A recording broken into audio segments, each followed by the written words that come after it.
கர்த்தருடைய பரிசுத்த நாமம் மகிமைப்படட்டும். ஆண்டவராகிய இயேசு கிறிஸ்துவ நாமத்தினாலே ஒவ்வொருத்தரையும் வாழ்த்தி வரவேற்கிறேன். கர்த்தர் நம்மை ஆசீர்வதிப்பாராக. இந்த நாளிலும் கூட நாம் பிரசங்கத்துக்குன்னு தியானத்துக்குன்னு எடுத்துக்கொண்ட வேத பகுதி நீதிமொழிகள் 31வது அதிகாரம் 17வது வசனத்தை 18வது வசனத்தை ஒருவர் வாசிக்கலாம். தன்னை பலத்தால் இடைக்கட்டி கொண்டு தன் கைகளை பலப்படுத்துகிறாள். தன் வியாபாரம் பிரயோஜனம் உள்ளதென்று அறிந்திருக்கிறாள். இரவிலே அவள் விளக்கு அணையாது இருக்கும். அல்லேலூயா, அல்லேலூயா. இரவிலே அவள் விளக்கு அணையாது இருக்கும். கடந்த பல மாதங்களாக குடும்பத்தை குறித்து நாம் தியானித்து கொண்டு வருகிறோம். குடும்பத்தை குறித்து நாம் என்ன செய்கிறோம்னா ஒவ்வொன்றாய் கற்றுக்கொண்டு வருகிறோம். குறிப்பாக ஒரு சில வாரங்களுக்கு மேலாக நம்ம நீதிமொழிகள் 31வது அதிகாரத்தை ஒவ்வொரு வசனமாய் பார்த்து கொண்டு வருக தேவன் உதவி செய்திருக்கிறார். இதுவரைக்கும் 16 வசனங்களை நாம் தியானித்திருக்கிறோம். அதில் மிகவும் முக்கியமானது நீதிமொழிகள் 31:10 31 வரைக்கும் குணசாலியான ஸ்திரீ எப்படி இருக்கணும், எப்படி இருப்பாள், என்னவெல்லாம் செய்வாள், அவளுக்குள்ள கிருபை திறமை என்ன, அவளுடைய குணாதிசயம் என்ன, அவளுடைய செயல்கள் என்னன்னு சொல்லி குணசாலியை குறித்து நீதிமொழிகள் 31:10 31 வரைக்கும் 22 வசனங்கள் சொல்லப்பட்டிருக்கிறது. இந்த 22 வசனமும் அகர வரிசையின் அடிப்படையில் ஆனா அவனா ஈனா என்று சொல்லி அகர வரிசை நம்ம தமிழில் இருக்கிற மாதிரி எபிரேயத்தில் சங்கீதம் 119 மேலே அகர வரிசைப்படி என்ன செய்ய 22 எழுத்து எபிரேய எழுத்து இருக்குது. அந்த எழுத்தின் அடிப்படையில் நாம் பார்த்திங்கன்னா தமிழில் அண்ணா அம்மா இங்கே வா, ஆசை முத்தம் தா, இலையில் சோறு போடு, எழுத்துக்கு அம்மா, ஆவனாவுக்கு என்ன செய்கிறோம் ஆசை முத்தம் தா, ஈக்கு இலையில் சோறு போடு, ஈயை தூர ஓட்டு, அப்படி சொல்லி ஆனாவனா அடிப்படையில் என்ன செய்வாங்க அங்கே பாட்டு பாடி சின்ன பிள்ளைகளுக்கு சொல்லி கொடுக்குற மாதிரி இந்த நீதிமொழிகள் 31 பச்சேபால் தாவீதின் மனைவி பச்சேபால் தன்னுடைய பையனாகிய சாலமோனுக்கு இந்த நீதிமொழிகள் 31 சொல்லி கொடுக்குறாங்க. வாலிப வயசாக இருக்கிறான், அடுத்து ராஜாவாய் மாறப்போகிறான். அல்லேலூயா. அந்த ராஜாவா மாறப்போகிற அந்த வாலிப பையனுக்கு ஈஸியாக மனசில் புரியும்படிக்கு அகர வரிசையில் இங்கே சொல்லி கொடுக்கப்பட்டிருக்கிற நீதிமொழிகள் தான் இந்த 31வது நீதிமொழி. முதல்ல 1லிருந்து 9 வரைக்கும் எப்படி இருக்கணும், எப்படி இருக்கக்கூடாது ராஜா அப்படிங்கிறத சொல்லிட்டு, அப்புறம் குணசாலியான பெண்ணை எப்படி கண்டுபிடிக்கலாம், அவளுடைய சுபாவம் எப்படி, அவள் குடும்பத்தில் எவ்வளவு ஆசீர்வாதமாக இருக்கிறார், பிள்ளைகளுக்கும் கணவனுக்கும் அவள் என்னெல்லாம் செய்கிறாள், அவளுடைய எப்படி உடுத்துகிறாள், எப்படி சம்பாதிக்கிறாள், எப்படி உழைக்கிறாள், எப்படி அவள் உற்சாகத்தோடு சுறுசுறுப்போடு வாழுகிறாள் எப்படிங்கிறது சொல்லி ஒவ்வொரு வசனமாய் நாம் பார்த்து கொண்டு வந்தோம். அல்லேலூயா. ஏன்னா குணசாலியான ஸ்திரியை கண்டுபிடிப்பவன் யார், அவளுடைய விலை முத்துக்களை பார்க்கிலும் உயர்ந்ததுன்னா, முத்து அந்த காலத்தில் முத்து தான் டைமண்ட், அதுதான் ரத்தனம், அதுதான் விலை உயர்ந்ததாக இருந்தது. அந்த விலை உயர்ந்ததாக இருக்கிற முத்தை விட யார் உயர்வாக இருக்கிறான்னா ஒரு குணசாலியான நல்ல பெண். அல்லேலூயா. ஒரு புத்தியுள்ள பெண் என்ன செய்யுதுன்னா அவள் விலை மதிக்க முடியாதவள் என்று சொல்லி அந்த அம்மா ஆரம்பித்து அவளுடைய ஒவ்வொரு காரியத்தை நம்ம தொடர்ந்து பார்த்து கொண்டு வந்தோம். கடந்த நாட்களிலும் 15 16 வசனத்தை பார்த்தோம். இந்த நாளில் கூட 17வது வசனம், தன்னை பலத்தால் இடைக்கட்டி கொண்டு தன் கைகளை பலப்படுத்துகிறாள் என்று சொல்லி இந்த வசனம் சொல்லுகிறது. அல்லேலூயா. ஆமாம் சோதரர், இதுவரைக்கும் 7 வசனங்களை பார்த்துருக்குறோம் குணசாலியை குறித்து. 10 11 12 13 14 15 16 வரைக்கும் என்ன செஞ்சுருக்கிறோம், நாம் கிட்டத்தட்ட 7 எபிரேய எழுத்தையும் 7 வசனத்தையும் 7 வசனத்தில் குணசாலியான ஸ்திரீ எப்படியெல்லாம் இருக்கிறாள்ங்கிறத பார்த்தோம். இன்றைக்கி 8வது வசனமாய் இப்போ 17வது வசனத்தை பார்க்கும் முன்படி சங்கீதம் 119 மேலே பார்த்தீங்கன்னா 8வது எபிரேய எழுத்து நீங்கள் பார்த்தீங்கன்னா ஹேத். 8வது எழுத்து என்ன? ஹேத். ஹேத் என்று சொன்னால் அந்த எழுத்தை நீங்கள் பார்த்தீங்கன்னா மூடப்பட்ட நிலைமையில் இருக்கும். எப்படி இருக்குது? கவிழ்த்து வைக்கப்பட்டது போல். அதாவது சங்கீதம் 119 57வது வசனத்துக்கு மேலே ஹேத்துன்னு சொல்லி என்ன செய்து இருக்குது. இந்த ஹேத்து என்று சொன்னால் மூடப்பட்ட நிலை அல்லது புகலிடம், அடைக்கலம் என்று அதை சொல்லுவாங்க. அதை எப்படி சொல்லுவாங்க? புகலிடம் அல்லது அடைக்கலம். இந்த ஹேத்து என்கிறது புகலிடம், அடைக்கலத்தை குறிக்கும். இது 3 பக்கமும் மூடப்பட்ட நிலைமையில் கவிழ்த்து வைக்கப்பட்டது போல. தமிழில் சொல்லப்போனால் பான்னு சொல்லும் பார்த்தீங்களா, அந்த எழுத்தை தலைகளாக கவிழ்த்து வைத்தது போல நம்முடைய பார்வைக்கு அது காணப்படும். 3 பக்கமும் மூடப்பட்ட நிலைமை. அதாவது இது என்னத்தை குறிக்கணும்? குணசாலியான ஸ்திரீ தன் கணவனுக்கு பாதுகாப்பாக, அடைக்கலமாக, புகலிடமாக அவள் இருப்பாள். ஒரு கணவனுக்கு முழு பாதுகாப்பு, முழு அடைக்கலமும் யார் என்று சொன்னால் இந்த குணசாலியான ஸ்திரீ தான். பிள்ளைகளோ, பெற்றோர்களோ, மற்ற உறவுகளோ அவர்களுக்கு எப்படி இருக்கிறது இல்லை, அவன் புகலிடமாக அடைக்கலமாக இருக்கிறத விட, பாதுகாப்பாய் இருக்கிறத விட மிகவும் அதிகமாய் பாதுகாப்பாய் அடைக்கலமாய் இருக்கிறது யார் என்று கேட்டீங்கன்னா, ஒரு கணவனுக்கு, ஒரு திருமணமான ஆண் மகனுக்கு அவனுடைய மனைவி மாத்திரமே ஒரு அடைக்கலமாய் புகலிடமாய் இருக்க முடியும். அல்லேலூயா. கர்த்தருக்கு, ஆண்டவருக்கு அடுத்தபடியாய் அவள் ஒரு பாதுகாப்பாக இருப்பான். காரணம் மனைவியின் இடத்துல வந்தா அவன் பாதுகாப்பை உணருவான். எல்லா மனைவிகளும் அப்படி இருக்கிறாங்களா தெரியாது. ஆனால் குணசாலியான ஸ்திரியாய் இருக்கிற ஒரு பெண், ஒரு மனைவி தன் கணவனுக்கு பாதுகாப்பாகவும் அடைக்கலமாகவும் புகலிடமாகவும் அவள் இருக்கிறார். அல்லேலூயா, அல்லேலூயா. அவனுக்கு இளைப்பாற நல்ல ஒரு இடம், அவன் சமாதானமாய் தங்கியிருக்க ஒரு இடமாய் அவள் காணப்படுகிறாள். அல்லேலூயா. அது மாத்திரமில்லை, இந்த குணசாலியான ஸ்திரீ பார்த்தீங்கன்னா ஒரு நாளை துவங்குகிறாள். எப்படி துவங்குகிறார்னா, கணவனிடத்தில் துவங்கி கணவனிடத்தில் என்ன செய்கிறாளாம்? அந்த நாளை முடிக்கிறாளாம். அதிகாலையில் ஒரு குணசாலியான பெண் எழும்பி போய் யாரிட சந்திக்கிறாங்க, யாரை பேசுகிறாங்கன்னா, அவங்க எழும்பும் போதே கணவனிடத்தில் பேசுவாங்க. இல்லைன்னா எழும்பி போய் டீ போட்டுட்டு வந்து யாரோடு கூட தொடர்பு கொள்கிறாங்க சொல்லுங்க? பிள்ளைகள் இருக்கிறாங்க, பெற்றோர் இருக்கலாம், மாமனார் மாமியார் இருக்கலாம், கூட பிறந்தவர்களாம், சொந்த பந்த நங்கை நாத்தியார் இருக்கலாம். அதிகாலையில் எழும்பின உடனே அவங்க போய் கையால் அலம்பி அவங்க ரெடியாகி கொண்டு போய் ஒரு டீயோ காப்பியை போட்டு கொண்டு வந்து முதல்ல யார் கொண்டு வந்து கொடுத்து யார்கிட்ட பேசுகிறாங்க, யார்கிட்ட துவக்குறாங்க அந்த நாளை? கணவன் இடத்துல துவக்குறாங்க. டீ சாப்பிடுங்க, நேரம் ஆச்சுங்க, இந்த மாதிரிங்க, அப்போ நீங்கள் கிளம்பணுங்க, வைக்கணுங்க, நான் போய் சமையல் பண்ண போகிறேன்னு சொல்லி யார்கிட்ட துவக்குறாங்க? ஒவ்வொரு குணசாலியான நல்ல பெண்ணும், நல்ல குணசாலியான ஒரு மனைவி ஒரு நாளை துவக்குகிறது யாரிடத்துல? கணவனிடத்துல தான் துவக்குவான்.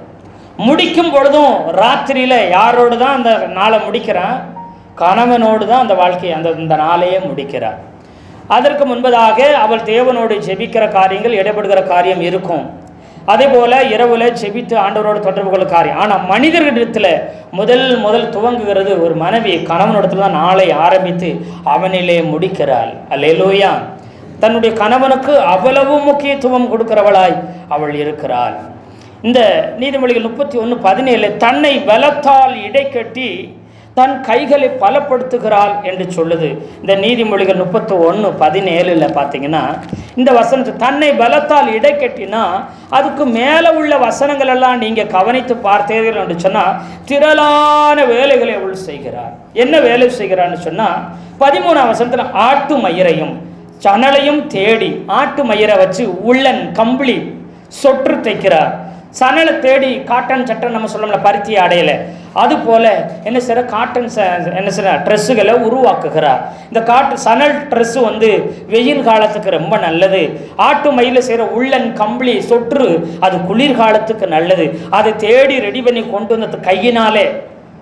முன்ன காலங்களில் பார்த்தா மப்ளரு சொற்று அதெல்லாம் கையினால் என்ன செய்வாங்க? ஒரு பெண் செய்வாங்க, குடும்ப பெண் செய்வாங்க. அப்புறம் கூடை பின்னுகிறது, ஒரு சில காரியங்களை அவங்க கையினாலே என்ன செய்வாங்க, வீட்டில் உட்காந்து உருவாக்குவாங்க. அல்லேலூயா. அவள் ஞானம் உள்ளவள், உற்சாகத்தோடே வேலை செஞ்சு இதெல்லாம் உருவாக்குகிறார். அவள் வியாபார கப்பலை போல வெளியில போனா நல்ல அரிசி, ஆனால் நல்ல காய்கறி, நல்ல இறைச்சி போய் தெளிவானதை என்ன செய்வான், வாங்குவா. எல்லாத்தையும் ஏதோ மட்ட ரகத்தில் வாங்கிட்டு வந்துட மாட்டான். காய்கறி வாங்கினா கூட என் கணவனுக்கு, என்னுடைய பிள்ளைகளுக்கு நல்ல சமையல் பண்ண நல்ல தரமான காய்கறிகளை, உயர்தரமான வகையில் என்ன செய்வான், வாங்கிட்டு வருவான். அது ஒரு கடை இல்லை, 2 கடை, 4 கடை தேடி அலைஞ்சு நல்ல காய்கறிகளை, அரிசிகளை, பருப்புகளை, மளிகை சாமான்களை வாங்கி கொண்டு வந்து அவர் உயர்தரமாய் சமைப்பாள். அல்லேலூயா. இறைச்சியும் பார்த்தீங்கன்னா நல்ல இறைச்சியா, இது நல்ல இளம் கறியா, இல்லை இப்போ தான் வெட்டுனதான், இது பழசா, இது ப்ரெஸ்ஸா, இல்லை ஐஸில் வச்சதா, இது பிரிட்ஜுக்குள்ளே வச்சதா, எல்லாத்தையும் ஆராய்ந்து பார்த்து நலமானவைகளை தான் வாங்கிட்டு வந்து தன்னுடைய கணவனுக்கு முதலாவது அவர் பிள்ளைகளுக்கு சமைத்து கொடுப்பார். ஏனென்று சொன்னால் தன் கணவன் மேலே அவ்வளவு அன்பு உள்ளவளாய் இருக்கிறார். அல்லேலூயா. அதற்கப்புறம் தான் தன்னுடைய பிள்ளைகள் மேலே அன்பு உள்ளவளாய் அவள் இருக்கிறார். அது மாத்திரமில்லை, தன் கணவனுக்கு பிடித்தது எவ்வளவு ரேட்டாக இருந்தாலும் எங்கே கிடைச்சாலும் அதை விசாரித்து அதை என்ன செய்கிறார், வாங்கி கொண்டு வருகிறவளாய் இருக்கிறார். அது மாத்திரமல்ல, 15ஆம் வசனத்தில் அவள் இருட்டோடே எழுந்து வீட்டாருக்கு ஆகாரம் கொடுக்குறான்னா, இருட்டோடே எழுந்து அதிகாலையிலே எல்லா சமையல்களையும் பண்ணி முடித்து, சாப்பாடுகளை, வெரைட்டிகளை எல்லாம் செய்து முடித்து, காலை நேரத்தில் டானு 8 மணி 8:30க்கு தன்னுடைய குடும்பத்துக்கு என்னத்தை கொடுக்குறாளாம், ஆகாரத்தை கொடுக்கிறாள். அதிகாலையில் எழுகிற பழக்கம் உள்ளவளாக இருப்பான். ஆனால் இன்னைக்கு 11 மணிக்கு சோறு எடுக்கிறது கஷ்டமாக இருக்குது. இதனால் நிறைய பேருக்கு அல்சர் வந்துடுது, கேஸ் ட்ரபிள் ப்ராப்ளம் வந்துடுது. இதனால் வயிற்றில் பலவிதமான பிரச்சனை, ஜீரண கோளாறு வந்துடுது. அல்லேலூயா. ஆனால் ஒரு குடும்ப பெண், ஒரு குணசாலியான மனைவி, ஒரு நல்ல மனைவி என்ன செய்வாலாம், அதிகாலையிலே எழும்பி 6 மணிக்குள்ளே 7 மணிக்குள்ளே எல்லாத்தையும் ரெடி பண்ணி வச்சு, கணவனை ரெடி பண்ணி வேலைக்கு, பிள்ளைகளை ரெடி பண்ணி ஸ்கூலுக்கு எல்லாம் ரெடி பண்ணி டானு 8 மணிக்குள்ள என்ன வந்துடுமா, ஆகாரத்தை அவங்க டிஃபனை, மதியான சாப்பாடு எல்லாம் ரெடி பண்ணி என்ன செஞ்சுருவாங்களாம், கொடுத்துருவாங்க. அல்லேலூயா. அவளால் எந்த தடையும் இருக்காது, குடும்பத்தில் எந்த குறையும் இருக்காது. அவ்வளவு நிறைவுள்ளவளாய் அதிகாலையிலே எழுந்து என்ன செய்ய, எல்லா வேலையும் முடிச்சுட்டு அப்புறம் வேலைக்காரிகளுக்கு படி அளக்கிறான்னு என்ன அர்த்தம்னா, வேலைக்காரிகளை வர சொல்லி அவங்களுக்கு வேலைகளை கொடுக்கிறார். அவள் தன் குடும்ப காரியத்தை அவள் பார்த்து முடித்து விட்டு, அவள் இப்படி ஒரு குணசாலியான ஸ்திரீ ஒரு ஆணுக்கு மனைவியாய் கிடைப்பாள் என்று சொன்னால், அவள் வீட்டில் வேலைக்காரங்க நிச்சயமாக இருப்பாங்க. ஒரு நல்ல மனைவி ஒரு குடும்பத்துக்கு கிடைச்சுன்னா அந்த குடும்பம் செல்வத்தில், ஐஸ்வர்யத்தில், சொத்தில், எல்லாத்திலும் உயர்ந்த நிலைமைக்கு வளர்ந்து பெருகும். அப்படி பெருகும் பொழுது நிச்சயமாக அந்த குடும்பத்தில் வேலைக்காரங்க இருப்பாங்க. தோட்ட வேலைக்காரங்க, வீட்டு வேலைக்காரங்க, மாத்திரமே கார் மற்றும் எல்லா வேலையும் செய்கிற ஆட்கள் நிச்சயமாக இருப்பாங்க. அல்லேலூயா. ஒரு குணசாலியான மனைவியை ஒருத்தன் பெற்றிருந்தா அவன் கீழவோ, அவன் அன்றாட காட்சியாவோ, இல்லை அனுதினம் சாப்பாட்டுக்கு கஷ்டப்படுறவனா இருக்க முடியாது. ஒரு நல்ல மனைவி அவனுக்கு அமைந்திருந்தார். அல்லேலூயா. அப்போ இவன் குணசாலியான ஸ்திரியா இருக்கிறனால வீட்டுக்கு வேலைக்கு ஆட்கள் இருப்பாங்க. அந்த வீட்டு வேலை செய்கிறவங்கள இவ வேலை வாங்குகிறவளா இருக்கிறார். அல்லேலூயா.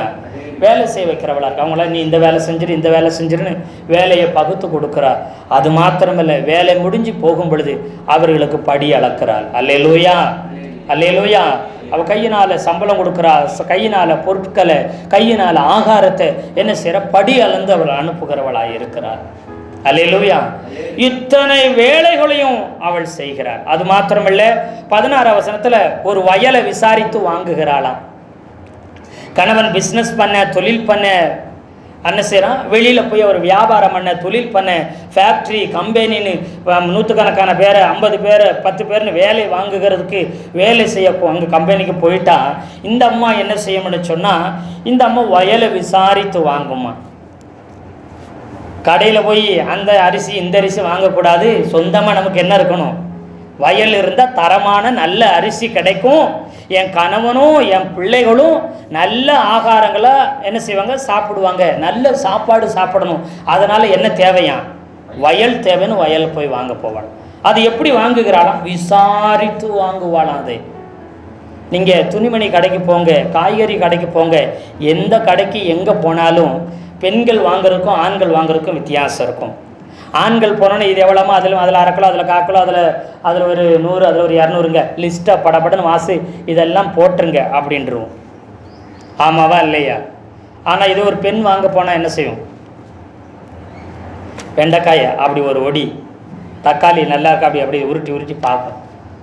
வெம்பி போயிருக்கா, நல்லா பழுத்திருக்குதா, இல்லை கனிஞ்சிருக்குதா, ரொம்ப நதனதன் இருக்குதா, கத்திரிக்காய் எடுத்து அப்படி சுற்றி உருட்டி பார்க்கும். இதில் என்னது இருக்குதா, பூச்சி இருக்குதா அப்படிங்கிறத கவனித்து பார்ப்பாங்க. காலிஃப்ளவர் பூவாக இருக்கட்டும், மற்ற இதாக இருக்கும், அது உருட்டி பெரட்டி பார்க்கங்களேன். எல்லாம் நல்லா தாமா இருக்குது, இப்போ காலையில் தான் வந்தது, ஃப்ரெஷ்ஷாக வந்து எனக்கு சொன்னாலும் அவங்க என்ன செய்ய மாட்டாங்க, அதை விசாரித்து அதை ஆராய்ந்து பார்த்து நல்லமானவைகளை தான் வாங்குவாங்க. நம்ம அப்படி என்னைக்காச்சும் வாங்குவோமா? அதில் போடுங்க டக்குன்னு வாங்கணுமோ அந்தமான வீட்டில் வந்த உடனே இது என்னத்தை வாங்கியிருக்கீங்க, இதுக்கு இவ்வளோ காசா, இது சரியில்லை அது சரியில்லைன்னு சொல்லுவாங்க. இதுக்காகத்தான் நான் கடைக்கே போகிறதில்லை அப்படி சொல்லுவோம். பார்த்துருக்கீங்களா? போனாலே 1008 குறை சொல்லுவேன் அப்படிலாம் சொல்லிட்டு இருப்போம். விசாரிக்கிறவர்கள் எதையுமே ஈஸியில் எளிதில் ஏமாறாமல் விசாரித்து ஆராய்ச்சி செஞ்சு நல்லவைகளை வாங்குவாங்க. இது யாருக்காக?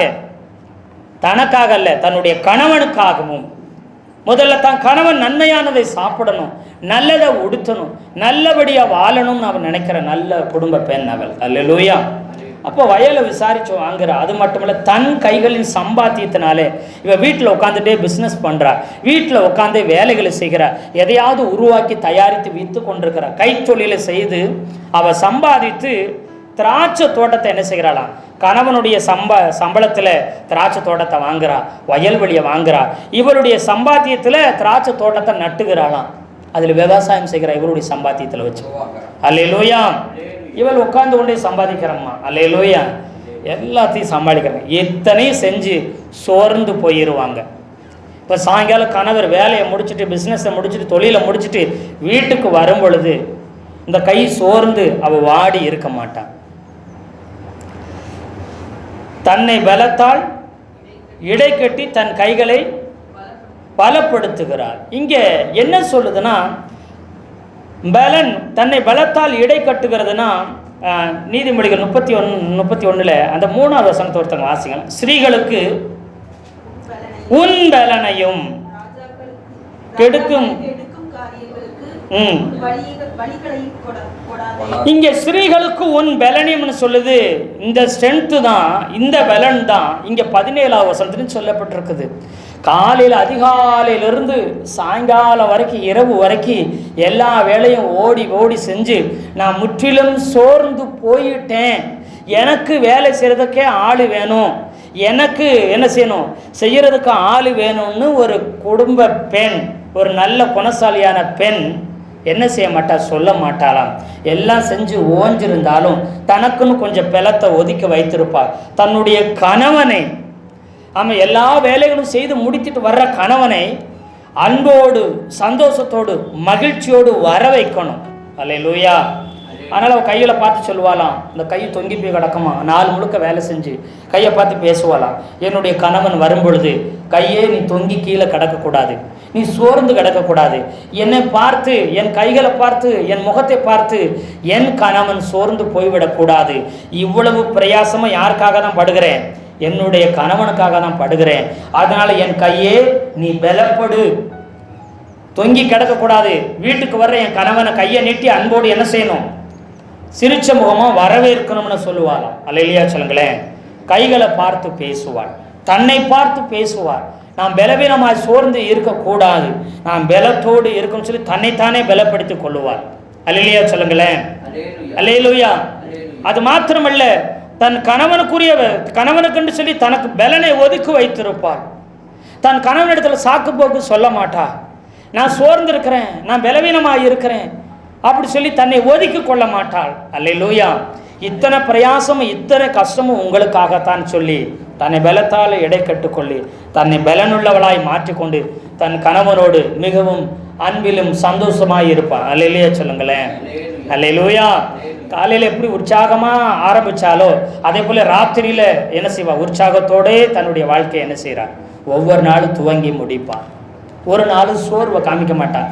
நானே வேலை செஞ்சு சோர்ந்துருக்கிறேன், எவ்வளோ பலவீனத்தோடு இருக்கேன், எனக்கு ஏகப்பட்ட பிரச்சனை, நீங்கள் என்ன வெளியில் போய் ஒரு வேலையை மட்டும், ஒரு பிஸ்னஸை மட்டும், தொழிலை மட்டும் பார்த்துட்டு வந்துட்டீங்க, உங்களுக்கு என்ன அப்படி சொல்ல மாட்டேன். அல்லேலூயா. தன் கணவனோடு சந்தோஷமாய் மகிழ்ச்சியாய் இருப்பார். அதற்கொண்டு தன்னுடைய பலனை ஒதுக்கி வைத்துக் கொள்ளுவார். அல்லேலூயா.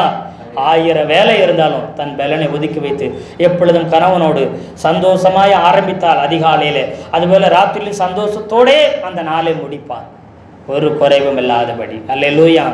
அதனால தான் தன் கைகள் என்ன செய்ய, நீ சோர்ந்து போகாதே, நீ பலவீனமாக இருக்கக்கூடாது, நீ உற்சாகமாக இருன்னு சொல்லுவா. நிறைய நேரத்தில் நமக்கு சோதனைகள், வேதனைகள், குறைவுகள் வரும்பொழுது நம்ம என்ன செய்யணும், காற்றையை பார்த்து மழையை பார்த்து என்ன செய்யக்கூடாது, பயப்படாமல் விசுவாச வார்த்தைகளை பேச வேண்டும். அல்லேலூயா. ஒரு குணசாலியான கர்த்தருக்கு பயப்படுகிற பெண்ணானவள், திருமணமான பெண்ணானவள் விசுவாச வார்த்தைகளை பேசுவாள். அல்லேலூயா. நன்மையான வார்த்தைகளை பேசுவாள். மழையை பார்த்து பேசுனா மழை என்ன செய்யுமா, பெயர்ந்து போயிருமா. பேசணும். அல்லேலூயா. தீமையை பார்த்து பேசணும், எனக்கு நன்மை தான் வரும்னு. குறைவை பார்த்து பேசணும், எனக்கு நிறைவு தான் வரும். எலியா தீர்க்கதரிசி சொன்னார்ல, கொஞ்சம் அப்பந்தான் கொஞ்சத்தை என்ன செய்யுது, என்னதான் இருக்குது, இதை வச்சு கொஞ்சத்தை சுட்டு சாப்பிட்டு நாங்கள் சாக போகிறோன்னு சொன்னால் அவன் என்ன செஞ்சான், குறைவை பார்த்து குறை இருக்குன்னா அந்த ஸ்திரீ சாரி பார்த்து விதவை பேசினான். ஆனால் எலியா எதை பார்த்து பேசினா, அப்படி நிறைவே பேசுற, நீ கொண்டு வா, இருக்கிறத கொண்டு வா, அப்புறம் உனக்கு என்ன செய்யலாம், சுட்டுக்கரலான்னு சொன்னார். நிறைவே பேசுவாங்க. அல்லேலூயா. ஆண்டவருடைய பிள்ளைங்க தன்னுடைய குறைவை ஒரு நாளும் பேச மாட்டாங்க. ஒரு நல்ல குடும்ப பொண்ணு அது இல்லை இது இல்லை அப்படி இல்லை இப்படின்னு குறைவை பேச மாட்டா. எதை பேச ஆரம்பிப்பாள், நிறைவை பேச ஆரம்பிப்பாள். அல்லேலூயா. விசுவாசத்தில் பேச பேச பேச பேச உன் விசுவாசத்தின்படி ஆக கடவுதுன்னு அது உருவாக ஆரம்பிக்கும். அல்லேலூயா. ஆமாம், சூத்திரம். அப்படி என்ன செய்கிறாள்னா, தன்னை பலத்தினால் இடை கட்டி கொண்டு தன் கைகளை பலப்படுத்தி என்ன செய்கிறார், அவர் உற்சாகமாய் அவள் ஓடுகிறத பார்க்கிறோம். 18வது வசனத்தை வாசிக்கலாம். தன் வியாபாரம் பிரயோஜனம் உள்ளதென்று அறிந்திருக்கிறாள். இரவிலே அவள் விளக்கு அணையாது இருக்கும் என்று சொல்லி சொல்லுது. 9வது வசனம், எபிரேய எழுத்து 9வது வசனத்தை நீங்கள் சங்கீதம் 119 திருப்பி போகணும். ஒவ்வொரு வார்த்தையை சொல்லும்போது சங்கீதம் 119 65க்கு மேலே உள்ள எழுத்து என்னது, தேத். இங்கிலீஷில் டேத் அப்படி சொல்லுவாங்க. தேத் அப்படி சொன்னால் பார்க்குறதுக்கு ஓட்டம், அதாவது ஒரு நீரோட்டம் போல காணப்படும். அது மேலே ஒரு புள்ளி மாதிரி இருந்து அப்படியே வளைஞ்சி தண்ணி ஓடுற மாதிரி இருக்கும். இந்த எழுத்தை பார்க்குறதுக்கு நீரோட்டம் போல இருக்குது. இது என்னத்தை குறிக்குன்னா, உறவுகளின் ஓட்டம். அதாவது என்னன்னா, இந்த குணசாலியான சிறிய குடும்ப பெண்ணானவள் என்ன செய்வாளாம், எல்லா சந்தர்ப்பங்களிலும் உறவுகளில் எந்தவித பாதிப்பும் வராமல் பார்த்து கொள்ளுவார். அந்த பாதிப்பு வராமல் நன்றாக இருக்கும்படி பார்த்து கொள்வார். கணவனோடு கூட இருக்கிற உறவு ஒரு நாளும் பாதிக்காது. இல்லைங்க, பிள்ளை பிறந்துருச்சு, குழந்தைகள் வந்துருச்சு, கை குழந்தையாக இருக்குது, பெரிய குழந்தையாக இருக்குது அப்படின்னு ஒரு நாளும் உறவு பாதிக்காதான். இன்னைக்கு அநேக பெண்கள் செய்கிற தவறு, குழந்தைகள் இல்லாததுக்கு முன்பதாக கணவனிடத்தில் பாசமாகவும் அன்பாகவும் ரொம்ப என்ன செய்வாங்க, பட்சமாகவும் இருப்பாங்க. குழந்தைகள் பிறந்ததுக்கப்புறம் பார்த்தீங்கன்னா கணவன் என்ன செஞ்சுருவாங்க, கொஞ்சம் கொஞ்சமாக ஒதுக்கி, பிள்ளை இருக்குது, குழந்தை இருக்குது, குழந்தைய பார்க்கணும், அது வேலை இருக்குது, இது வேலைக்கும் ஒதுக்கிடுவாங்க. அப்படி ஒரு நாளும் இல்லாமல் இந்த குணசாலியான மனைவி என்ன செய்வாலாம், இந்த உறவுகளின் ஓட்டம் ஒரு நாளும் பிள்ளைகள் ஒன்றோ ரெண்டோ எத்தனை பிள்ளைகள் பிறந்தாலும் எத்தனை உறவுகள் வந்தாலும் கணவனோடு கூட இருக்கிற உறவு, கணவனோடு கூட இருக்கிற ஐக்கியம், கணவனோடு கூட இருக்கிற அன்பு ஒரு நாளும் குறையாது. உறவுல ஒரு நாள் விரிசல் வரவே வராது. இன்னைக்கு நிறைய பெண்கள் அதை சாக்கு போக்கு சொல்றாங்க. அல்லேலூயா சொல்லுங்களேன். அப்படி இந்த குணசாலினா ஆண்டவருக்கு பயப்படுகிற ஒரு நல்ல குடும்ப பெண் அப்படி இருக்கவே மாட்டார். அது மாதிரி பிள்ளைகளுக்கு கொடுக்க வேண்டிய அன்பு, பிள்ளைகளோடு இருக்க வேண்டிய உறவுலையும் ரொம்ப கரெக்டாக இருப்பாங்க. அப்புறம் அவங்க மேரேஜ் ஆகிட்டாங்கன்னா மருமக்களோட பேர பிள்ளைகளோட உறவு கரெக்டாக இருக்கும். ஆனால் கணவனோடு இருக்கிற அந்த அன்பு ஐக்கியம் ஒரு நாளும் பிரிவு ஏற்படவே ஏற்படாது. அல்லேலூயா சொல்லுங்களேன். அல்லேலூயா. பிள்ளைகள் வந்த உடனே அந்த கணவனோட மனைவிமார்கள் இருக்கிறது ஒரு மாதிரி. அதே கொஞ்சம் வயசாகி பேர பிள்ளைங்க வந்த உடனே அந்த மனைவிமார்கள் கணவனோடு கூட இருக்கிற ஐக்கியம் அன்பு ரொம்ப ரொம்ப குறைவாக இருக்கும். இதனால தான் குடும்பத்துக்குள்ள பிரிவினை பிரச்சனை என்ன செய்து வருது. அல்லேலூயா. ஆனால் இந்த குணசாலிய பெண் அப்படி இருக்கவே மாட்டார். ஏன்னா எப்பொழுதுமே குடும்ப உறவுகள் சீராக இருக்கும்படிக்கு எப்பொழுதும் அவர் தெளிவாக இருப்பார். அந்த சீராக இருக்கிற அந்த அந்த அந்த காரியங்களை அவர் தெளிவாக அறிஞ்சிருப்பார். குடும்பத்தோடு உறவு ஒரு நாளும் தடைபடாமல் இருக்கணும்னு சொல்லி அவர் ரொம்ப தெளிவாக இருப்பான். எல்லாருக்கும் கிடைக்க வேண்டிய அன்பு, எல்லாருக்கும் கிடைக்க வேண்டிய காரியங்கள், எல்லாத்துக்கும் கிடைக்க வேண்டிய எல்லாத்தையும் சரிசமமாய் கிடைக்கும்படிக்கு அவள் மிகவும் தெளிவுள்ளவளாய் இருப்பாள். அதை அவர் சீராக வச்சிருப்பாள். அது அவளுக்கு கொஞ்சம் குறைஞ்சாலும் கொஞ்சம் பெரிஞ்சாலும் அவள் தெளிவாக கண்டுபிடித்து கொள்ளுவாள். அல்லேலூயா. அதனால தான் சொல்லி அவள் வியாபாரம் மிகவும் பிரயோஜனம் உள்ளது என்று சொல்லி அங்கே சொல்லியிருக்கு. அவள் மேலே செய்த அத்தனைகளும் குடும்பத்துக்கும் ரொம்ப ரொம்ப முக்கியமாக கணவனுக்கும் பிரயோஜனமானதை செய்வாள். அல்லேலூயா, அல்லேலூயா. ஆமாம் சோதரர், மேலே நம்ம வாசம் பார்த்தோம் பார்த்தீங்களா? இது எல்லாம் முதலாவது கணவனுக்கு, அப்புறம் பிள்ளைகளுக்கும் குடும்பத்துக்கும் பிரயோஜனம் உள்ளதை செய்வாள். இன்றைக்கு அநேக நேரத்திலும் பாருங்களேன், சமையல் பண்ணுகிற இன்றைய இக்காலத்தில் உள்ள பெண்களை பாருங்களேன், குடும்ப பெண்களை சோறாக்கும் போதும் குழம்பு வைக்கும் போதும் மற்ற வகையானவைகள் வைக்கும் பொழுதும் முன்ன காலத்தில் உள்ள வயசானவங்க ஒரு குறிப்பிட்ட வயசுக்கு மேலே உள்ள நமக்கு தாய்மாராக இருக்கிறவங்கள பாருங்களேன், குழம்புக்குள்ளே உள்ளே போடணுன்னா உப்பை போட்டுருவாங்க, கொஞ்சம் மசாலா போடுவாங்க, எல்லாம் போட்டு அந்த காய்கறி வேக வச்சு எல்லாம் பண்ணிவிட்டு உடனே அப்படியே இறக்கிட்டு கொண்டு வந்து சோறை போட்டு சாம்பார் ரசம் எல்லாத்தையும் வச்சு அதில் உப்பு இருக்குதுங்களா, அதில் உரப்பு இருக்குங்களா, இதில் கரெக்டாக இருக்குங்களா அப்படி கேட்பாங்களா? உப்பு போடும்போது கரெக்டாக கலந்துருக்குதா, காரம் போட்டபோது கரெக்டாக கலந்துருக்குதா, மசாலா கலவை கரெக்டாக இருக்குதா, இதை அடிக்கடி என்ன செய்வோம், கையில் லைட்டாக ஊற்றி டேஸ்ட் பண்ணி பார்த்துட்டே இருப்பாங்க.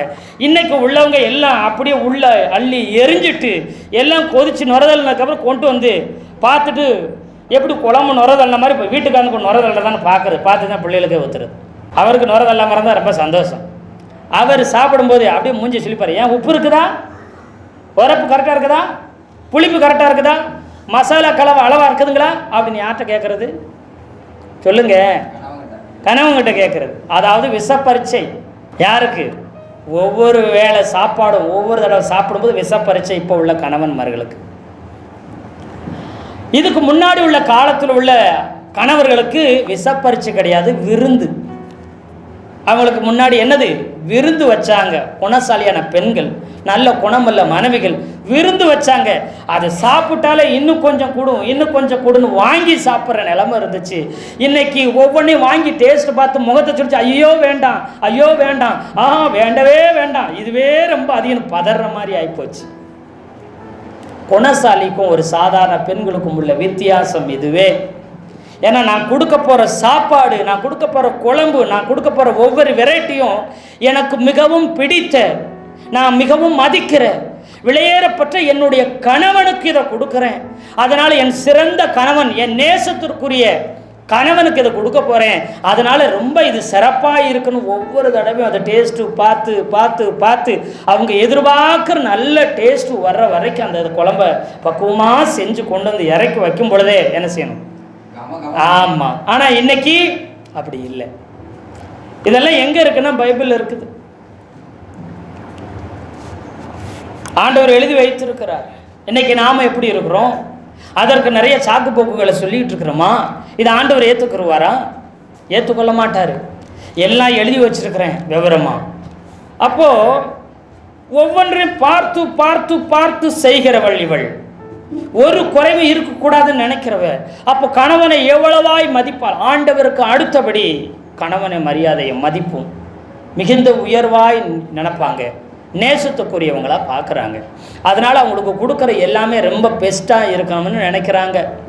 ஆனால் இன்றைக்கி சொந்தக்காரங்களோ பந்தக்காரங்களோ வேண்டினவங்களோ ஃப்ரெண்ட்ஸுகளோ அப்படி வந்துட்டா அன்னைக்கு தான் பரபரப்பாக பார்த்து பார்த்து பார்த்து பார்த்து புது புது வெரைட்டியாக செஞ்சு வைத்து அவங்க பார்த்து, ஏன் அம்மா இவ்வளவு செஞ்சுருக்கிறைய, எவ்வளவு டேஸ்ட்டாக செஞ்சுருக்கிறைய அப்படின்னு பார்த்து மிரளணும் அப்படின்னு பார்த்து பார்த்து காலையிலேருந்து மதியானம் வரைக்கும் செஞ்சு வைப்பாங்க. இதெல்லாம் பார்த்துட்டு வீட்டுக்காரர் அப்படியே பரிதாபமாக அப்படியே திரும்பி பார்ப்பார். வருங்க, உனக்கு இதெல்லாம் ரவை வைக்க தெரியுமா, உனக்கு கேசரி வைக்க தெரியுமா, உனக்கு அல்வா கிண்ட தெரியுமா, இதெல்லாம் உனக்கு தெரியுமா, என் வாழ்க்கையில் இது வரைக்கும் நீ எனக்கு செஞ்சு கொடுத்ததே இல்லைன்னு பரிதாபமாக பார்ப்பான். அதை டேஸ்ட் எடுத்து பார்த்து, நீயா இப்படி சமையல் பண்ணுன, இவ்வளவு டேஸ்ட்டாக பண்ணுவியா, பின்ன ஏன் என்னை இத்தனை காலமாக ஓத்தரவுப்படுத்துன்ற மாதிரி அப்படி பரிதாபமாக பார்ப்பா. அப்படி அல்லேலூயா சொல்லுங்களேன். இது ஒவ்வொரு நாளும் கணவனுக்காக பார்த்து பார்த்து செய்ய வேண்டும். அல்லேலூயா. அப்படிப்பட்டபடிதான் கர்த்தர் விரும்புகிற நல்ல ஒரு பெண், குணசாலியான பெண். அந்த 18வது வசனத்தில் நீங்கள் பார்த்தீங்கன்னா, அதை வாசிங்க திரும்ப. தன் வியாபாரம் பிரயோஜனம் உள்ளதென்று அறிந்திருக்கிறாள், இரவிலே அவள் விளக்கு அணையாது இருக்கும் என்று சொல்லுது. இரவிலே அவள் விளக்கு அணையாதுன்னு சொன்னால், அவள் விளக்கை கொளுத்தி வச்சுட்டு அவள் படுத்துக்குருவான், அவளுக்கு ஒன்று ஒரு விளக்கை ஏற்றி வச்சு படுத்துக்குருவா, அந்த விளக்கு அணையாது அப்படின்னு நினைக்கிறீங்களா? கிடையாது. இங்கே சொல்லப்படுகிறது விளக்கு. இங்கிலீஷ் பைபிளில் என்ன சொல்லியிருக்குன்னா மெழுகுவர்த்தின்னு இருக்குது. ஆனால் கிட்டத்தட்ட இந்த நீதிமொழி எழுதப்பட்ட காலங்களில், பழைய காலங்களில் மெழுகுவர்த்தியெல்லாம் கிடையாது, விளக்கு மட்டும்தான் இருந்துச்சு. அல்லேலூயா. தமிழில் சரியாக எழுதியிருக்கிறாங்க விளக்குன்னு சொல்லி, மெழுகுவர்த்தி கிடையாது. அப்போது இரவிலே அவள் விளக்கு அணையாது இருக்கும்னா என்ன அர்த்தம் அப்படின்னு கேட்டிங்கன்னா, ஒரு வசனம் சொல்லுது பாருங்க.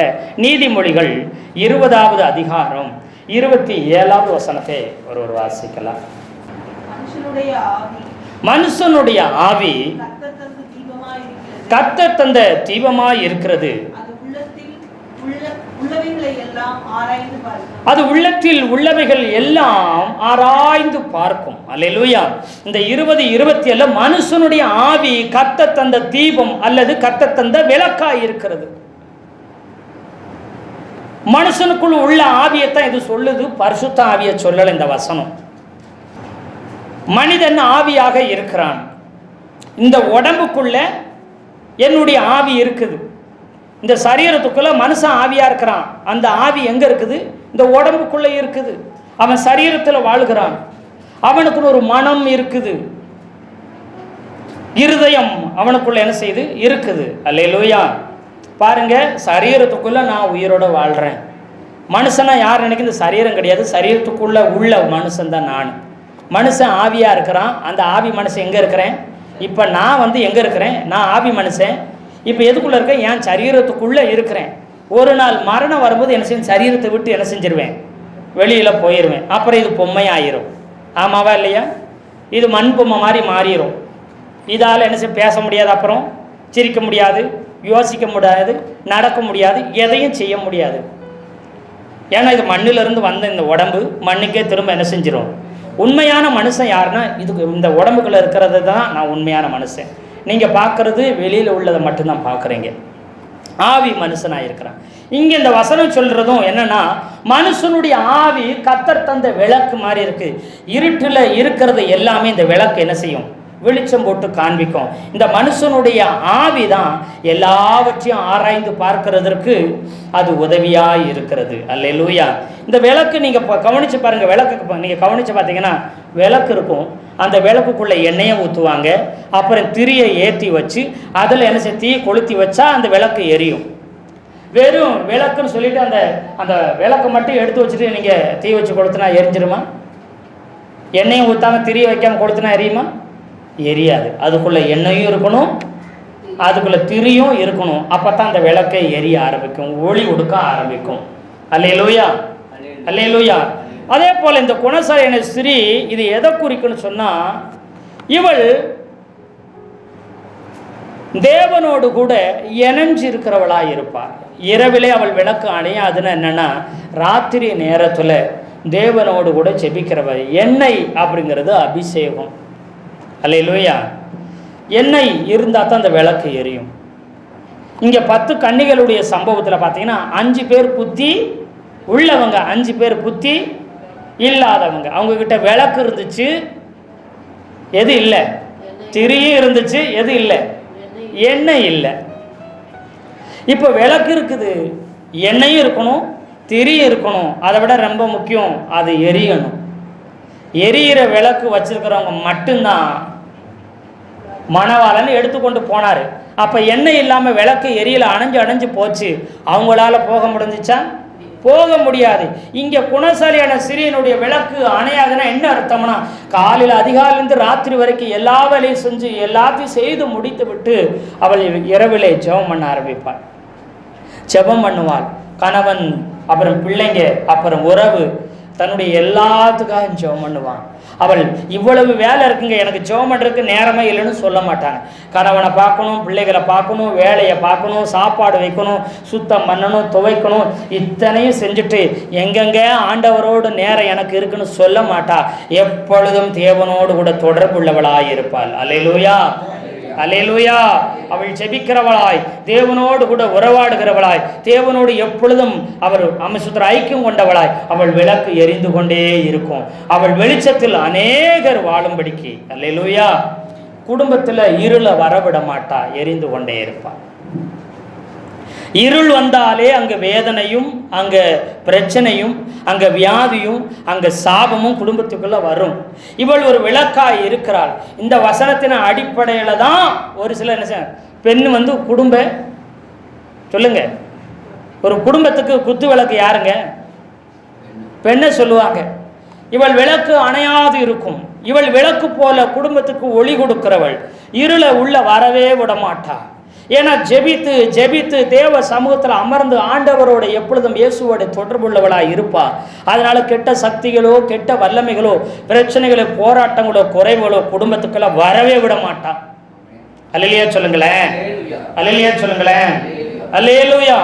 அப்ப விளக்கு எரிஞ்சிட்டே இருந்தா இருள் இருந்துச்சுன்னா இருட்டுக்குள்ள என்ன வருதுன்னு தெரியாது, இருட்டுக்குள்ள என்ன இருக்குன்னு தெரியாது, இருட்டுக்குள்ள இரவுக்குள்ள என்ன நடக்கும்னு தெரியாது. அப்போ விளக்கு அணையவே அணையாதான், மங்கி எரியவே எரியாதான். எப்பொழுதும் எண்ணெய் நிரம்பி இருக்குமா அவளுக்கு. எவ்வளவு எரிந்தாலும் அவள் எண்ணெய் குறையவே. எத்தனை பேர் ஆமேன்னு சொல்றீங்க? இன்னைக்கு நாம் எப்படி இருக்கிறோம்? நம்முடைய வாழ்க்கை எப்படி இருக்கிறது?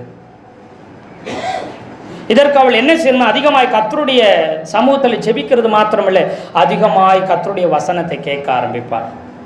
இங்கே சொல்லப்படுற பிரசங்கத்தை, போதிக்கிற போதனைகளை அதிகமாய் காது வழியா கேட்பாங்க.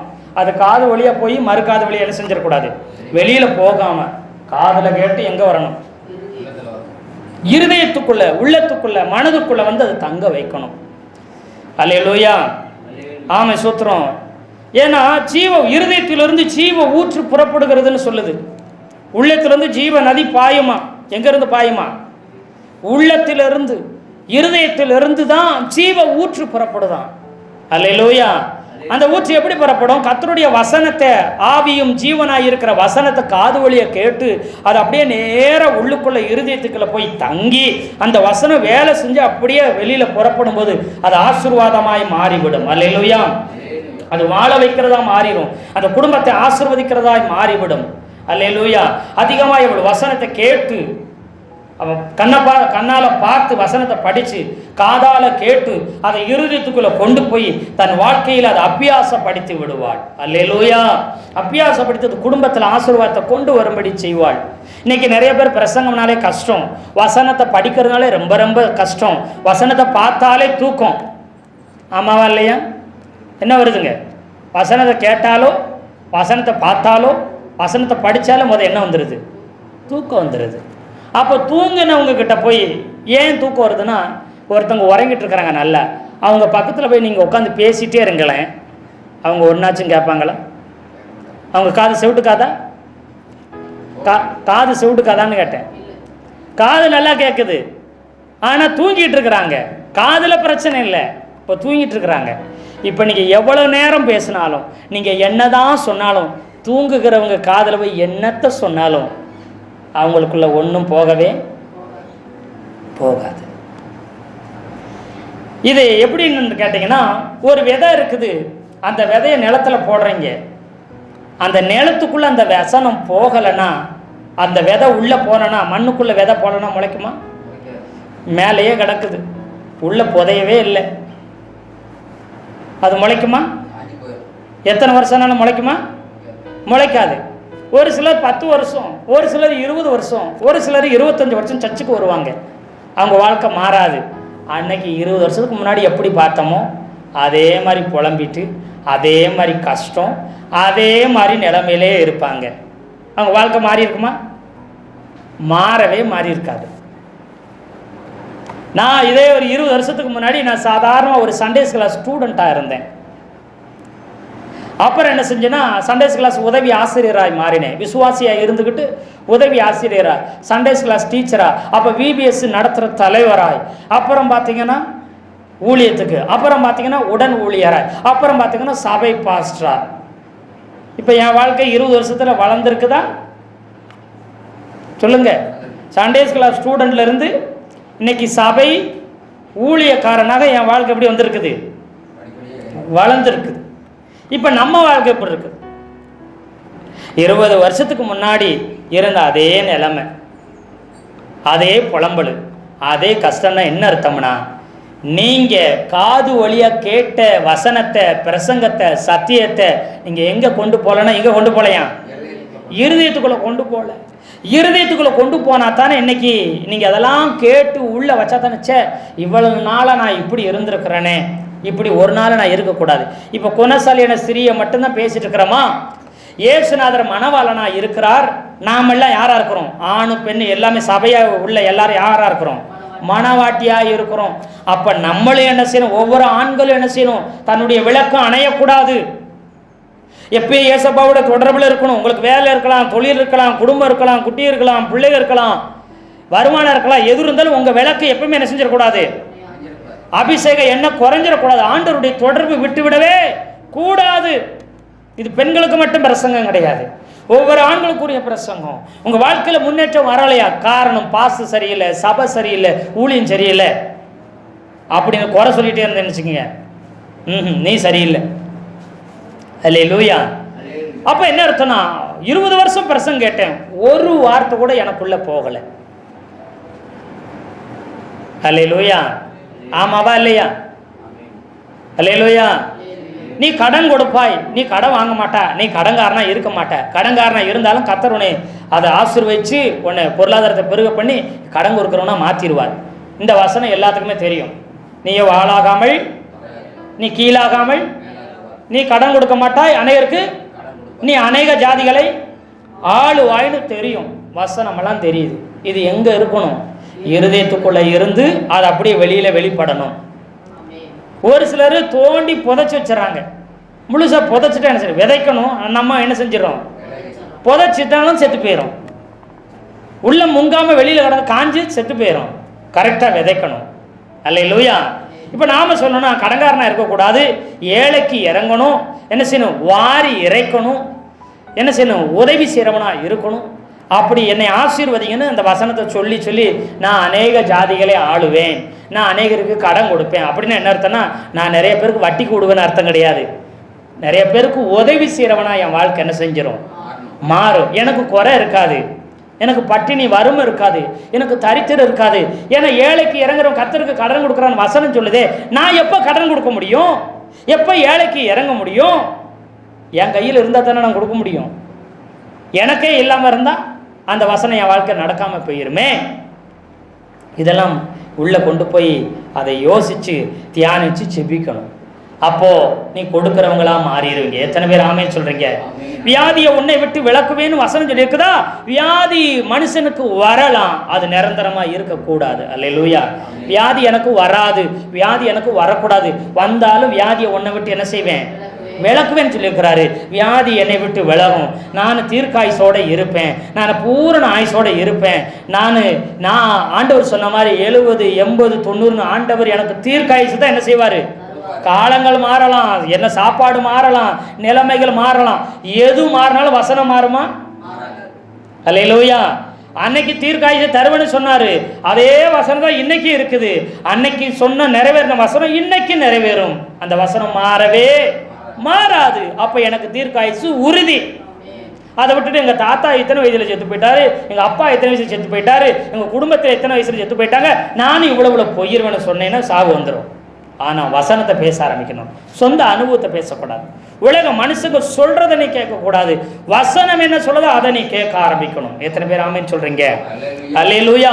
அப்படி நீங்கள் கேட்க ஆரம்பித்து அப்படி வாயை திறந்து நீங்கள் ஒவ்வொரு நாளும் வசனத்தை பேச ஆரம்பிக்க வேண்டும். 2 கொரிந்தியர் 4:16 சொல்லுது, உள்ளான மனுஷனானது நாளுக்கு நாள் புதிதாக்கப்படுகிறது என்று அப்போஸ்தலனாகிய பவுல் சொல்லுகிறார். நம்ம விளக்கு ஆவிக்குரிய மனுஷன் நாம் ஒவ்வொரு நாளும் புதிதாக என்ன செய்யணும், மாறிக்கொண்டே இருக்கணும். சத்துவத்தில் வல்லமையில் நாம் பலப்பட்டு கொண்டே இருக்க வேண்டும். அல்லேலூயா. மாத்திரமல்ல, நெகேமியா 8:10 வசனம் சொல்லு, கர்த்தருக்குள் மகிழ்ச்சியாய் இருப்பதே உங்களுடைய பலன் என்று வசனம் சொல்லுது. அப்படின்னா என்ன அர்த்தம்னா, ஆண்டவர் சொல்லிட்டாரு, நீ எவ்வளவுக்கு எவ்வளோ சந்தோஷமா இருக்கிறியோ அவ்வளவுக்கு எவ்வளோ பலனா இருப்பாய். எவ்வளவுக்கு எவ்வளோ பலனா இருக்கிறியோ அவ்வளவுக்கு எவ்வளோ ஆசீர்வாதமா என்ன செய்வார். அதுக்கு ஒரே ஒரு காரணம், நீ சந்தோஷமா இருக்கணும். எப்படி சந்தோஷமா இருக்கணும்? அதுக்காக சந்தோஷமா இருக்கணும்னு சொல்லிட்டாரு ஆண்டவர். நான் சினிமா தியேட்டருக்கு போறேன், நான் பிராந்தி கொடுக்குறேன், நான் ஊர் சுத்துறேன், நான் இஷ்டத்துக்கு களியாட்டு விளையாட்டுன்னு அலையிறேன், அப்படி கிடையாது. கர்த்தருக்குள் மகிழ்ச்சியா இருப்பதே நான் அவருக்குள்ள மகிழ்ச்சியாரு. அல்லேலூயா சொல்லுங்களேன். உயர்வு வந்தாலும் தாழ்வு வந்தாலும் மேன்மை வந்தாலும் எது இருக்குதோ இல்லையோ, எப்பயுமே இயேசு என் கூட இருக்கிறாரு, அவர் எனக்காக யாவையும் செய்து முடிப்பாருன்னு நீ சந்தோஷமா இருந்து பாரு. இல்லாதவைகளை உனக்குள்ள உருவாக ஆரம்பிக்கும். எத்தனை பேர் ஆமென் சொல்றீங்க? அல்லேலூயா, அல்லேலூயா.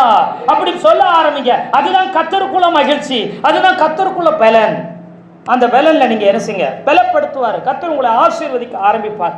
ஒரு நன்மை உங்களுக்கு குறைபடவே படாது. உங்க குடும்பத்துல ஒரு குறைவும் வராது. உங்கள் பிள்ளைகளுக்கு, உங்க கணவனுக்கு, உங்க மனைவிகளுக்கு ஒரு நன்மையும் குறைபடாது. ஜெபம் பண்ணுவார்கள். ஆனால் நிறைய பேர் என்ன செய்யணும், இதை விட்டு போட்டுட்டு ஊழியக்காரனுக்காக ஜெபம், அதாவது என்ன செய்யணும், என் வீட்டுக்காரருக்காக ஜெபம் பண்ணுங்க, என் பிள்ளைகளுக்காக ஜெபம் பண்ணுங்க, என் குடும்பத்தில் உள்ளவங்களுக்காக ஜெபம் பண்ணுங்க. ஒரே கஷ்டமா இருக்குங்கிற. ஏன்? இரவில் உன் விளக்கு ஏற்கனவே அணைஞ்சிருக்கு. இரவில் ஒரு குடும்ப பெண்ணுடைய விளக்கு என்ன செய்யணும், அணைஞ்சிருக்க கூடாது. வசனம் சொல்லுது, இரவில் அவள் விளக்கு அணையாது இருக்கும். நீ ஜெபிக்காம, நீ தேவனோடு உறவு கொள்ளாம, தேவனோடு கூட எப்பயும் ஐக்கியம் கொண்டு நீ வெளிச்சம் கொடுக்கிற விளக்கு போல உன் குடும்பத்துக்கு நீ வெளிச்சம் கொடுக்காம, நீ உலகத்தோடு உன் இஷ்டத்துக்கு நீ இருந்து கொண்டிருப்பேனா, திடீர்னு இரவு வரும், அப்போ பயங்கரம் வரும். பயங்கரம் வரும்போது என் வீட்டுக்காரனுக்கு இப்படி ஆயிடுச்சு, என் குடும்பத்தில் உள்ளவங்களுக்கு இப்படி ஆயிருச்சேன்னு சொன்னேன்னா அது காரணம் யாரு? உன் விளக்கு அணைஞ்சதுனால குடும்பத்துக்குள்ள இருள் வந்துருச்சு. அல்லேலூயா, அல்லேலூயா. குடும்ப பெண்ணே, நீ என்ன செய்யணும்னா, குணசாலியான பெண்ணாய் நீ என்ன செய்யணும், ஜெபித்து கொண்டிரு, வேதத்தை வாசித்து கொண்டிரு, நீ கர்த்தருடைய வார்த்தையை அறிக்கை பண்ணி கொண்டிரு. எப்பொழுதும் நீ வேலை செய்யும்போது பாடி அவரை துதித்து கொண்டிரு. உன் குடும்பத்துக்குள்ள இருள் என்கிற பிரச்சனைகளும் கஷ்டங்களும் சத்துருவின் வல்லமைகளும் ஒரு நாளும் உனக்குள்ள வரவே வராது. எத்தனை பேர் ஆமென் சொல்றீங்க? எத்தனை பேர் ஆண்டவருக்கு நன்றி சொல்றீங்க? அல்லேலூயா. இந்த 18வது வசனம் தான் 10 to 31 வரைக்கும் 22 வசனம் இருக்குது, குணசாலியை குறித்து சொல்லுது. இந்த 18வது வசனம் தான் 10 to 17 வரைக்கும் உள்ள வசனத்துக்கும் 19 to 31 வரைக்கும் இருக்கிற வசனத்துக்கும் மைய வசனமா இருக்குது. அல்லேலூயா. இந்த மையத்தின் அடிப்படையில் தான் இந்த குணசாலியான ஸ்திரீயினுடைய செயல்பாடு இருக்குமா. அப்படின்னு என்ன அர்த்தம்? தேவனோடு அவர் தொடர்பில் இருக்கிறத வச்சு தான் அவள் வாழ்க்கை அமைஞ்சிருக்குமா. அல்லேலூயா. அவள் ஆண்டவரோடு எவ்வளவு ஐக்கியப்பட்டிருக்கிறாளோ அதன் அடிப்படையில் தான் அவருடைய குடும்ப வாழ்க்கை அணைந்து செயல்படுமா. அவள் செய்கிற வேலையாக இருக்கட்டும், அவள் செய்கிற எல்லா பிரயாசமாக இருக்கட்டும். அல்லேலூயா.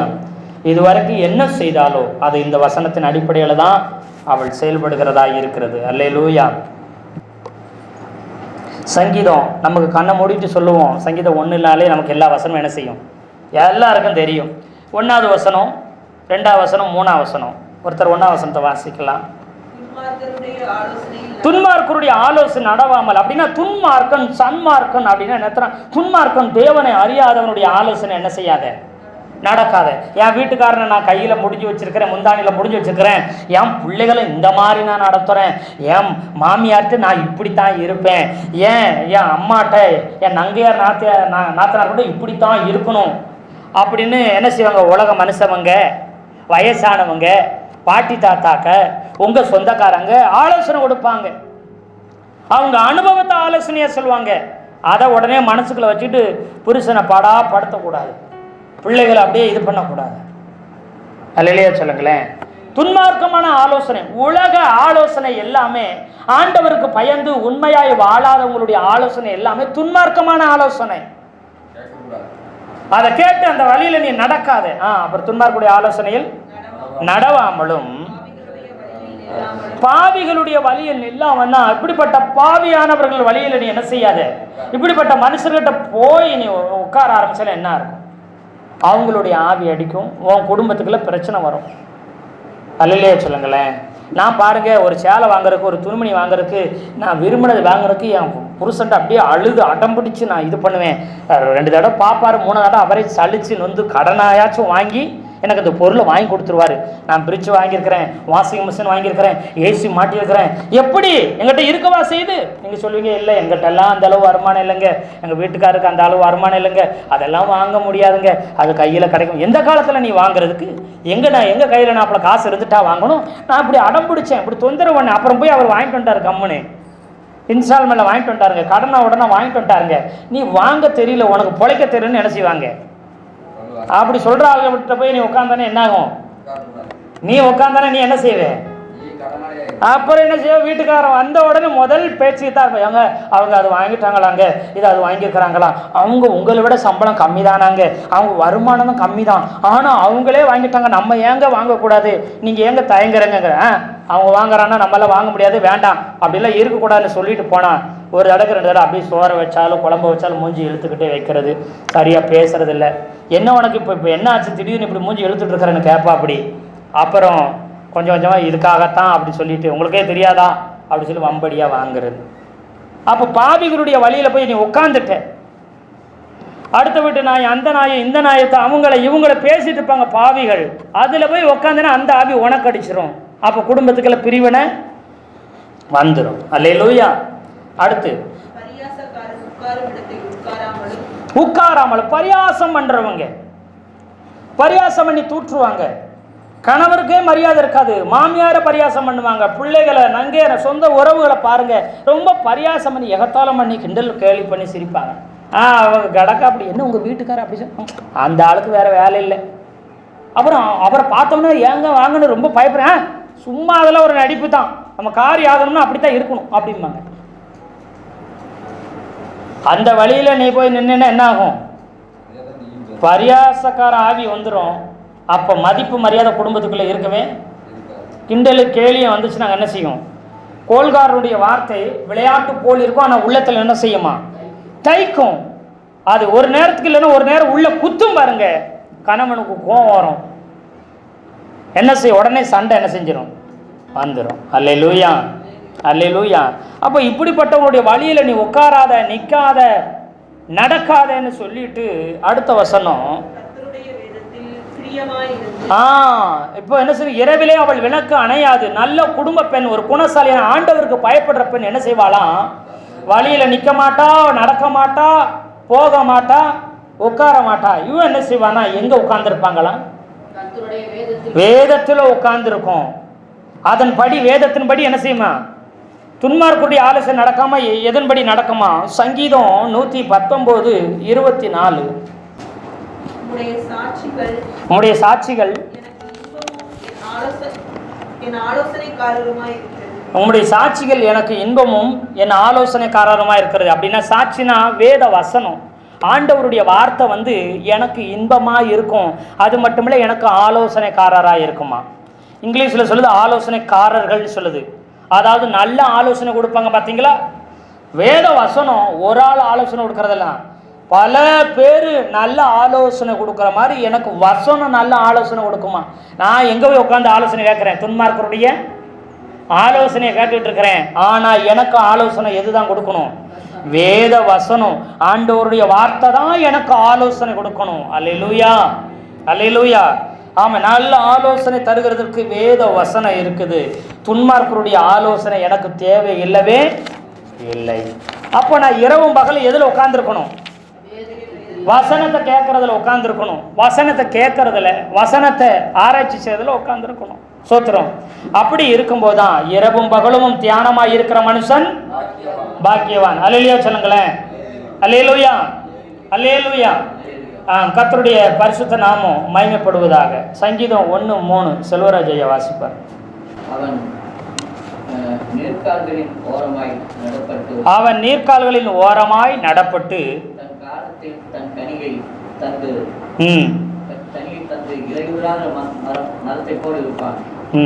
அவன் செய்வதெல்லாம் வாய்க்கும். அப்போ இங்க என்ன சொல்றாங்கன்னா, இந்த ஆலோசனைப்படியெல்லாம் நடக்காம நிக்காம உட்காராம இருந்து இரவும் பகல் வேதத்துல தியானமா ஒரு குடும்ப பெண், ஒரு குணசாலியான பெண் இருந்துச்சுன்னா, கர்த்தர் அந்த வசனத்துல பிரியமா இருந்து அவ பாக்கியவதியா இருப்பான். அவங்க குடும்பத்துல இருள் குறைவு வரவே வராதான். அவள் எப்படி இருப்பான்னு சொன்னா, நீர்கால்களின் ஓரமாய், அங்க நீர்கால் ஓரமாய்ன்னு சொல்லாம அந்த வார்த்தை நீர்கால்களின் ஓரமாய் அப்படி சொல்லுங்க. அப்படின்னா என்ன அர்த்தம்னா, அநேக நதி, அநேக ஆறு, அநேக வாய்க்கால்கள் ஒன்றாய் சேருகிற இடத்துல அவள் நடப்பட்டிருப்பாளாம். அல்லேலூயா சொல்லுங்களேன். ஒரு நதி ஓரத்திலேயே, ஒரு வாய்க்கால் ஓரத்தில் ஒரு மரம் நடப்பட்டிருந்தாலே அதுக்கு தண்ணி பஞ்சம் என்ன செய்யாது, இருக்காதான்.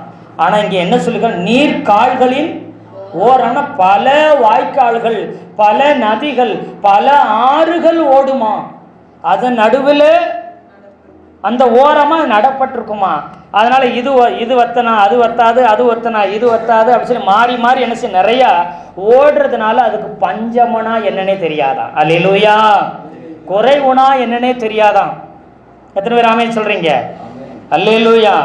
அப்படி இருக்கும்போது நீர் கால்களின் ஓரமாய் நடப்பட்ட மரத்தை போல இருக்கிறதுனால தன் காலத்துல, தான் வாழ்ற காலத்துல, தான் இருக்கிற காலத்துல தன்னுடைய கனியை தந்து கொண்டே இருப்பாள். அவளுடைய இலை என்ன செய்யாதான்.